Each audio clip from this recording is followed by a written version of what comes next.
మే 29. నాకు అక్కర కలిగినందున నేనిలాగు చెప్పుటలేదు. ఫిలిప్పీలకు రాసిన పత్రిక 4వ అధ్యాయము 11వ వచనం. పౌలు తన సొంత ఆర్థిక అవసరాలను ఎన్నడూ తెలియజేయలేదు అనేది గమనించదగిన విషయం. అతనిది ఒక విశ్వాస జీవితం. దేవుడు తనను సేవలోకి పిలిచాడని అతడు నమ్మాడు. మరియు దేవుడు తాను ఆజ్ఞాపించిన దానికి ఆయనే వెల చెల్లిస్తాడని పూర్తిగా నిశ్చయించుకున్నాడు. నేటి క్రైస్తవులు తమ అవసరాలను ప్రచారం చేయాలా లేదా డబ్బు కోసం యాచించాలా? ఇక్కడ కొన్ని పరిగణనలు ఉన్నాయి. ఈ పద్ధతికి ఎటువంటి లేఖనాధారమైన సమర్థన లేదు. అపోస్తలులు ఇతరుల అవసరాలను తెలియజేశారు, కానీ తమ కోసం ఎన్నడూ డబ్బు అడగలేదు. కేవలం దేవుని వైపు మాత్రమే చూడటం విశ్వాస జీవితానికి మరింత అనుగుణంగా ఉన్నట్లు కనిపిస్తుంది. మనం చేయాలని ఆయన కోరుకునే దేనికైనా ఆయనే అవసరమైన నిధులను సమకూరుస్తాడు. సరిగ్గా సరైన సమయంలో, సరిగ్గా సరైన మొత్తంలో ఆయన సమకూర్చడాన్ని మనం చూసినప్పుడు మన విశ్వాసం ఎంతగానో బలపడుతుంది. మరియు ఆ సమకూర్పు నిస్సందేహంగా అద్భుతమైనది అయినప్పుడు ఆయన ఎంతగానో మహిమపరచబడతాడు.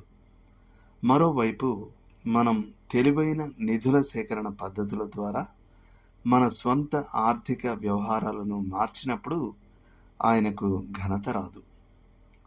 ఇతరులకు పంపే విజ్ఞప్తులు మరియు ఉత్తరాల ద్వారా పొందే ధనంతో అసలు ఆయన చిత్తమే కాని దేవుని కొరకు చేసే పనులను మనం కొనసాగించగలం. లేదా ఆత్మ దాని నుండి వైదొలిగిన చాలా కాలం తర్వాత కూడా ఒక పనిని కొనసాగించగలం. కానీ మనం ఆయన అలౌకికమైన సమకూర్పుపై ఆధారపడినప్పుడు ఆయన సరఫరా చేసినంత కాలం మాత్రమే మనం కొనసాగగలం. అధిక ఒత్తిడితో కూడిన యాచన క్రైస్తవ పనిలో విజయాన్ని కొలిచే ఓ కొత్త పద్ధతిని ప్రవేశపెడుతుంది. ప్రజా సంబంధాల్లో అత్యంత తెలివైన వాడు అత్యధిక డబ్బును పొందుతాడు. నిధుల సేకరణ ప్రచారాలు డబ్బును పక్కకు మళ్లించడం వల్ల యోగ్యమైన పనులు దెబ్బతినవచ్చు. ఇది తరచుగా అసూయ మరియు అనైక్యతకు దారితీస్తుంది.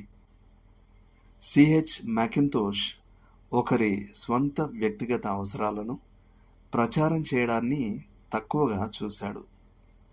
ఆయన ఇలా రాస్తాడు: నా అవసరాలను ప్రత్యక్షంగా కానీ పరోక్షంగా కానీ ఒక మానవునికి తెలియజేయడం విశ్వాస జీవితం నుండి వైదొలగడమే మరియు దేవునికి స్పష్టమైన అగౌరవం. ఇది వాస్తవానికి ఆయనకు ద్రోహం చేయడం. ఇది దేవుడు నా విషయంలో విఫలమయ్యాడని మరియు నేను సహాయం కోసం నా తోటి వాని వైపు చూడాలని చెప్పడంతో సమానం. ఇది జీవజలంలో ఊటను విడిచి బద్దలైన తోటి వైపు తిరగడం. ఇది సృష్టిని నా ఆత్మకు దేవునికి మధ్య ఉంచడం, తద్వారా నా ఆత్మకు గొప్ప ఆశీర్వాదాన్ని మరియు దేవునికి రావాల్సిన మహిమను దోచుకోవడం.